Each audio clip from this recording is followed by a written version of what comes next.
आज मैं आप MSc MSc previous human development आज मैं आप लोगों को तंत्रिका क्षीणता या न्यूरोस्थेनिया टॉपिक या बीमारी के विषय में आज आप लोग को बताऊंगी। न्यूरोस्थेनिया जो है वो हम जब व्यक्ति अधिकतर ये देखा गया है कि जो महिलाएं हैं या लगातार जीवन में काम करती रहती हैं और उनको ये लगता है या उनको ये आभास होता है कि हमें आज हमने बहुत सारा काम किया और उसके बाद उनको उतनी ज़्यादा कहना चाहिए इम्पोर्टेंस नहीं दी जाती है, तो उनको लगता है कि हमें इम्पोर्टेंस नहीं मिल रही है या हम ठीक से कोई काम हम काम करते हैं पर हमें उसकी उतना जितना जो लाभ या जो चीज़ें मिलनी चाहिए वो हमें नहीं मिल रही हैं। तो उस स्थिति में महिलाओं में अधिकतर उनकी तंत्रिका तंत्र या जो है वो कमज़ोर हो जाती है या क्षीण हो जाती है, जिसको न्यूरोस्थेनिया मतलब तंत्रिकाओं का क्षीण हो जाना। और तंत्रिकाएं क्षीण हो जाती है जिसके कारण उनको ऐसा लगता है कि वो किसी प्रकार के कार्य को करने में सक्षम नहीं है। यदि हम उसकी डेफिनेशन देखें तो न्यूरोस्थेनिया से उपयुक्त जैविक प्रकार की अनुपस्थिति में थकान, निर्बलता और उदासीनता का पता चलता है। मतलब इसमें सामान्यतः जो महिलाएं हैं अधिकतर ये न्यूरोस्थेनिया महिलाओं में ही पाया जाता है और अधिकतर उनमें उनको ऐसा लगता है कि बहुत ज़्यादा थक गए हैं, बहुत ज़्यादा कमज़ोर हो गए हैं या उनमें किसी कार्य को करने की जो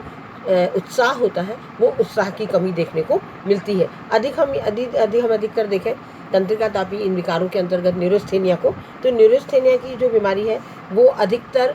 महिलाएं ही, मध्यम वर्ग की जो महिलाएं हैं वो इससे अधिक पीड़ित पाई जाती हैं। उसका मुख्य कारण क्या ये है कि मध्यम वर्ग की महिलाओं के पीड़ित होने के पीछे कि उच्च वर्ग में या निम्न वर्ग में उनको जो काम करना होता है, जो चीज़ें हैं वो चीज़ें सारी उपलब्ध हो जाती हैं, पर मध्यम वर्ग में काम की अधिकता होती है, उतना अधिक उनको घर का भी बाहर का भी, आज के समय में महिलाएं बाहर भी काम करती हैं, तो इन सब के कारणों से उन्हें बहुत ज़्यादा समस्याओं का सामना करना पड़ता है। इसके बाद अगला आता है कि उनमें क्या क्या लक्षण देखने को मिलते हैं। तो सबसे प्रमुख लक्षण जो है वो निरंतर थकान का अनुभव करती है। उनको ऐसा लगता है कि वो पूरे समय थकी हुई है, उनमें काम करने की कोई भी क्षमता नहीं। जब वो सो कर के भी, और अधिकतर उनके सो के उठने में, जैसे पहले वो सामान्यतः जल्दी उठ जाती थी, परंतु इस समय उनको ऐसा लगता है कि नहीं हम आराम से उठेंगे, जल्दी उठने में उन्हें तकलीफ होगी या दर्द होगा। तो और साथ ही साथ सबसे ज़्यादा उनमें उदासीनता और निराशा का भाव पाया जाता है। वो किसी भी कार्य को करने में ना तो उनमें उत्साह होता है, ना वो करना चाहती हैं, और हमेशा साथ ही साथ यदि मान लीजिए उनको कोई उत्तरदायित्व मिलता है, पहले वो उन्हीं उत्तरदायित्वों को बहुत आसानी से, बहुत सुविधा के साथ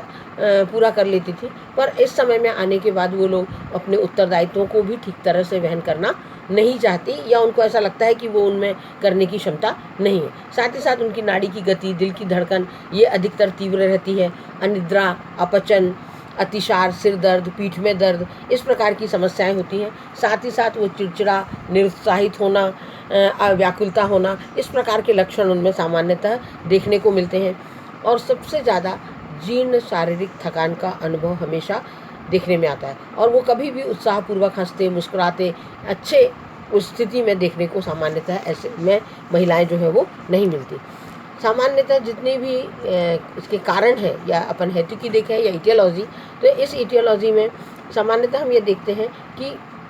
जो जीवन में उत्साहवर्धक उन्होंने जो भी काम किए, जो वो उत्साहपूर्वक या स्टिमुलेशन जो उनको मिला था उसके द्वारा वो जो काम कर रही थी, पर उन कार्यों में क्योंकि उनको जो प्रतिक्रियाएं समाज के द्वारा, घर के परिवार के लोगों के द्वारा, उनके द्वारा मिलती है, तो उनको ऐसा लगता है कि हमारे द्वारा इतना सारा दिन भर काम करने के बाद भी हमें कोई उचित प्रतिक्रिया नहीं मिलती या उसके लिए हमें कोई एप्रिसिएशन नहीं मिलता, जिसकी वजह से जो माताएं हैं या महिलाएं हैं उनमें ये चीज़ सबसे ज़्यादा पाई जाती है। अपन सामान्य में भी अपने समाज में यदि अपन देखें तो समाज में भी अधिकतर हम ये देखते हैं कि माताएं जो है वो दिन भर घर में काम करती हैं। क्या घर का तो काम कर रहे हो, अरे यही तो कर रहे हो, इसमें क्या है, इसमें तो हम भी कर लेंगे, इसमें कोई विशेषता नहीं है। तो इस प्रकार से उनके ऊपर इसका बहुत ज़्यादा प्रभाव पड़ता है। साथ ही साथ ये देखने में आया है कि यदि सामान्य क्रियाओं को करने में उनमें थकान या अनुभव होने लगता है, उनका कुछ फ्राइड का ये भी मानना है कि हमारे जो प्रारंभिक समय की जो चीज़ें थी उनका असर भी हमारे वर्तमान समय में या बीमारियों को लेकर इस चीज़ का पाया जाता है। अगला लास्ट है उपचार, ट्रीटमेंट। इसके लिए हम सामान्यतः यदि विभिन्न प्रकार के ट्रैंकुलाइजर्स या उपशमक दिए जाएँ तो उससे औषधि जो है वो उतनी अधिक प्रभावकारी नहीं होती, पर फिर भी उनमें कुछ स्थितियों में उनकी जो निष्क्रियता है, उदासीनता है, उसको कम किया जा सकता है। साथ ही साथ इसमें सामान्यतः मनः चिकित्सा या हम ये कह सकते हैं कि काउंसलिंग की आवश्यकता होती है। और साथ ही साथ इसमें क्योंकि व्यक्तित्व संबंधी समस्याएं अधिक हैं और उनको काम समझ में नहीं आ रहा है, इसलिए उनमें आत्मविश्वास जन्म कराना, आत्मसम्मान विकसित करना और आत्मस्फूर्ति की आवश्यकता अधिक है। इसलिए काउंसलिंग सबसे ज़्यादा बेहतर और सरल उपाय है जिसके द्वारा हम महिलाओं को न्यूरोस्थेनिया की बीमारी से निकाल सकते हैं। धन्यवाद।